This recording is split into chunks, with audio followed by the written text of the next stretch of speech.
Good day, everyone. Please stand for our opening prayer. So, who wants to lead the prayer? Yes, Miss Tipawan, you can lead the prayer. Amen. Okay, thank you, Miss Tipawan. Good morning, class. So, how are you today? Okay, good. So, how about the others? Fine, okay, very good. So, before we start, let's do have an attendance. Okay, may I know who's absent today, class? Okay, there's none, very good. So, when someone is speaking in the front, you should pay attention and listen carefully and avoid unnecessary actions. And take a look under your table or chairs if there is trashes or pieces of paper. If there is, please pick it up to maintain our cleanliness in our classroom. So, before we proceed, do we have any assignment? Okay, there is none. So, let's review na lang. So, what did we discuss last meeting? Can someone answer? Can someone raise your hand? Yes, Mr. Tango. Okay, our lesson that we discussed last meeting is all about the film. So, okay. So, class, I have a question. Who can give those elements in the film? Yes, Miss Tipawan. What are those? So, number one is narrative. What else? Editing and sound. Yes, very good.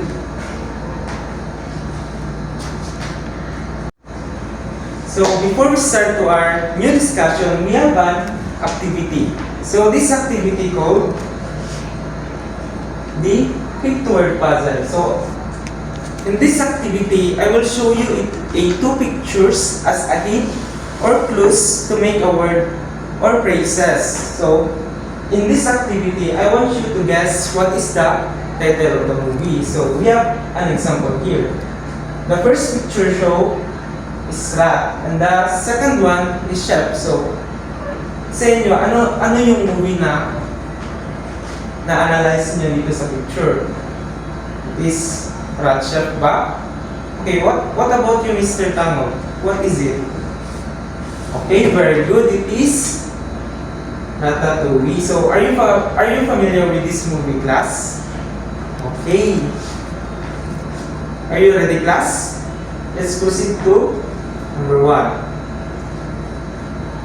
So, the first picture show a monster, and the next one is, what is this? Is school. So, what do you think is the title of this movie? So, Miss Sacoles, what is it?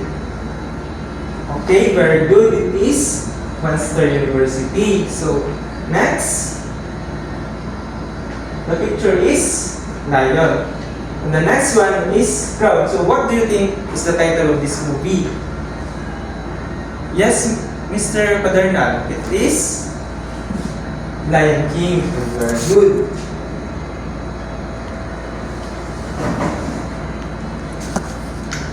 So, before we start, let's read our objectives first.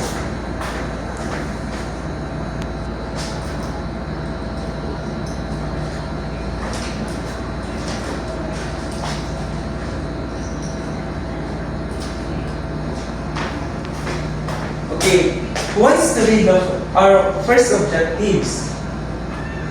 Okay, Mr. Tangog, you can read. So, first, identify the different styles and techniques of the Philippine media-based arts animation. The second objective, please read Miss Tipawan. So, appreciate the art of the animators through videos. And the last objective, please read Miss Yan. Okay, our last objective is create a drawing of human figure or character. So sa activity natin, mamit natin to later during our discussion. So, before we proceed, let's have another activity class. So, on this activity, you just simply guess the title of the movie. So, first picture, what movie is this? Yes, Miss Sacales? It is? Very good. So, let's give a hand. The next one, what is this? Okay, Frozen. Very good. And the last one, you can answer. Miss Peña, it is Tom and Jerry. Very good. So, class, do you have an idea of what is our lesson today? Yes, Mr. Tangob. It is all about the movie. How about the others? Yes, Miss Yan. It is all about the animation. Yes, very good.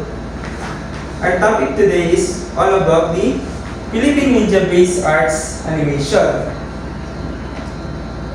So what is animation? Please read Mr. Padernal. So, animation is the process of creating the illusion of motion, shape, change by means of the rapid display of sequence of static images that minimally differ from each other. So, ang animation class, ito yung mga pinapanood natin yung bata pa tayo. And this animation give us joy when we are kids in the past. So, ang animation class, ito yung mga cartoon na pinapanood natin sa TV and the movies. Okay. The following are the techniques and style in creating an animation. So, first technique is the traditional animation. So, familiar ba kayo sa traditional animation class? Do you encounter this word? Traditional animation. So, this involve animators drawing by hand for each and every frame. So, this traditional animation is more on hand-drawn or more on pencil and paper. So, the challenge in this technique is that mano-mano nila yung pag-drawing pag-drawing ng animation sa paper. So, we have an example here.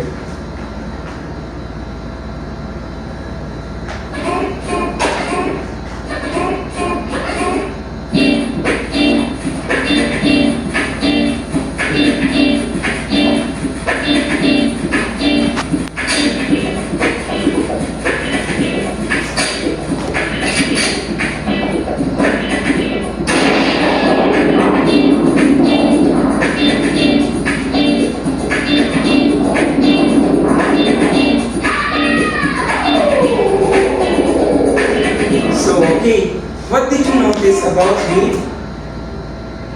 the video? So, yes, Mr. Tango, did you notice that it is more on pencil and paper? And this technique is dinodrawing nila yung art by frame, and they sequence it to move the animation. Okay.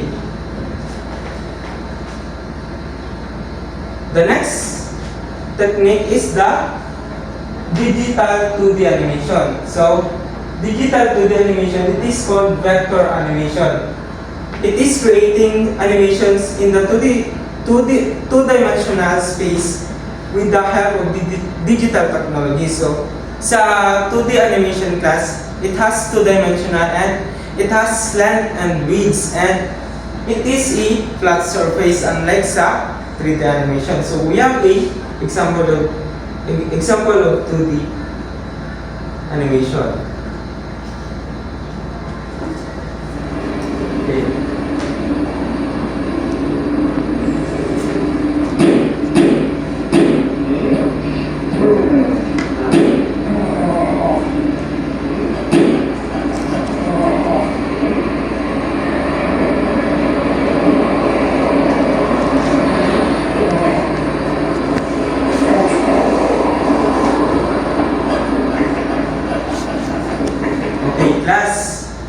That is the 2D animation. And let's proceed to the 3D animation. So what is 3D animation? It is making the unreal characters into realistic one. Digital 3D animation characters are much faster to create, and they are quite popular in the soul making industry. So ang 3D animation class has three-dimensional space, and it has a depth. Malalim yung pagkagawa ng 3D because more on realistic na siya. When speaking 3D, more on realistic na siya. Makikita natin sa paligid natin, yung makikita din natin sa 3D na animation. So we have an example here.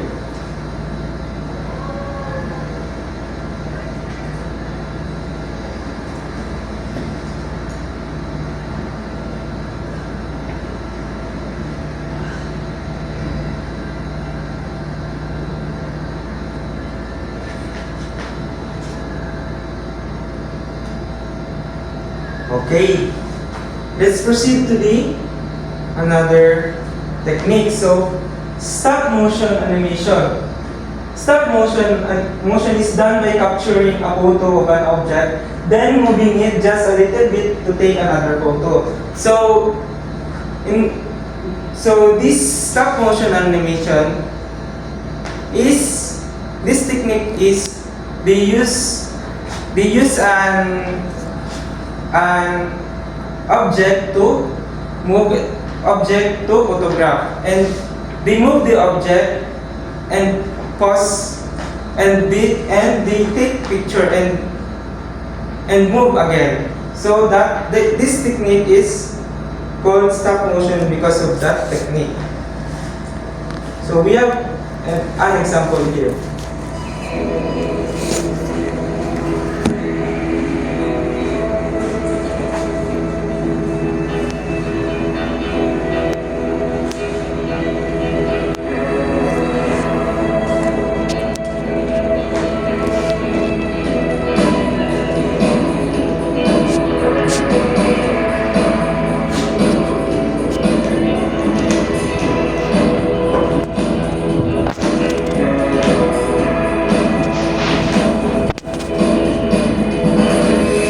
Okay, that is the stop motion animation.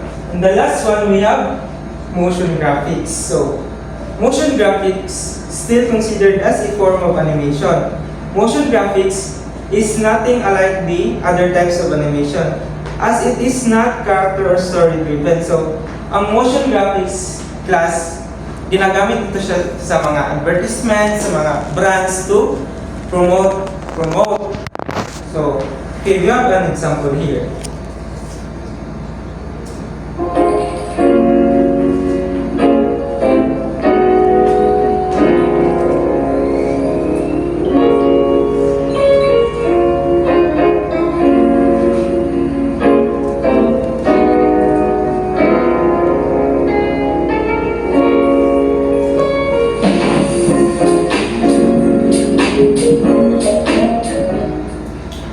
Okay, this is the motion graphics. So there is question class. So let's review our topic. So if it is hand drawn or pencil paper animation, what it is called? It is the traditional animation. And if it has three-dimensional, what it is called? The 3D animation. Okay, very good.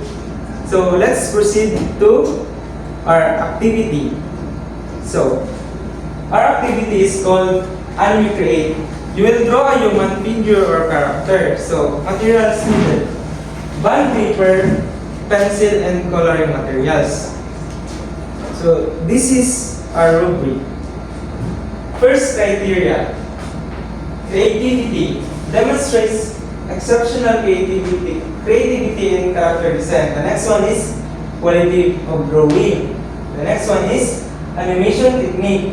And the next one is use of coloring materials. Okay, I will give you a 15 minutes to complete your work.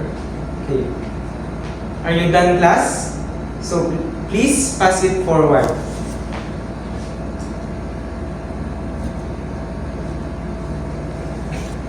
So I have a question, class. So how do motion graphics contribute to brand recognition in the advertisements? Yes, Mr. Tango. Yes, very good.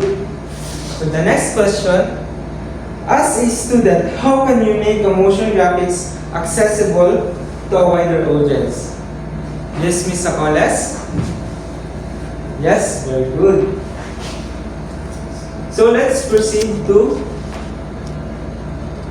the quiz. So, in a 1/4 sheet of paper, identify what is being asked in the following sentences. Okay. Are you done, class? Okay, let's check. So, number 1, which of the following animation techniques involves creating drawings by hand for each frame? Yes, Mr. Padernal. It is letter D. Okay, the traditional animation. Very good. So, some of you got the correct answer. Very good. So, let's go back to our objective. So, did we identify the technique and styles of Philippine media-based art animation? Yes, we identified. What are those? First is the traditional animation. The next one is 2D animation. The next one is 3D animation. And next is stop motion animation. And the last one is graphic motion. Okay, very good. So, did we appreciate the art of animators through videos? Yes, we appreciate. And the last one, did we create a drawing of human figure or a character? Yes, we create. And last one is, we have an assignment. So, create a motion graphic about your desirable brands through the use of mobile phone or computer and save it in your Google Drive, then send the link to the GC. Okay, class. That's all. Thank you and goodbye.